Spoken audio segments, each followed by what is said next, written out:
குழந்தைகளால் தேர்ந்தெடுக்கப்பட்ட தாவேக அரசு இன்னும் தவழ்ந்து கொண்டுதான் இருக்கிறது. எப்போது எழுந்து நடக்கும் என்பது தெரியவில்லை என கூறியுள்ள தந்தை பெரியார் திராவிட கழக பொதுச் செயலாளர் கு. ராமகிருஷ்ணன், தமிழ்நாட்டு மக்களுக்கு தீங்கு ஏற்படுத்தும் மேகதாது அணையை மோடி அரசு தடுத்து நிறுத்தவில்லை எனவும், தமிழ்நாட்டில் ஆட்சியில் பங்கெடுத்துள்ள காங்கிரசும் கூட தமிழ்நாட்டு மக்களை பற்றி கவலைப்படவில்லை எனவும் தெரிவித்துள்ளார்.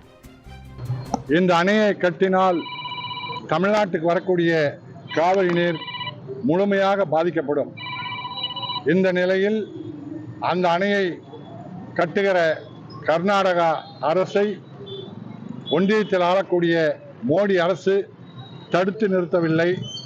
தமிழ்நாடு அரசு வலிமையாக உச்சநீதிமன்றத்தில் அதை சட்ட ரீதியாக இன்னும் வழக்கு தொடுத்து தடுத்து நிறுத்தக்கூடிய முயற்சியை மேற்கொள்ளவில்லை. தேசியம் பேசக்கூடிய காங்கிரஸ் அரசு அங்கே அணை கட்டுகிறது. தமிழ்நாட்டில் ஆட்சியில் பங்கெடுத்து கொண்டிருக்கின்றது காங்கிரஸ். ஆனால் தமிழ்நாட்டு மக்களை பற்றி அவர்கள் கவலைப்படவில்லை. ஒவ்வொரு மக்களும் ஒவ்வொரு வகையில் பெண்கள் ஏமாந்து கொண்டிருக்கின்றார்கள், விவசாயிகள் ஏமாற்றப்பட்டு கொண்டிருக்கின்றார்கள். இந்த அரசு குழந்தைகளால் தேர்ந்தெடுக்கப்பட்ட அரசு இன்னும் தவழ்ந்து கொண்டுதான் இருக்கின்றது. எப்போது எழுந்து நடக்கும் என்று தெரியவில்லை.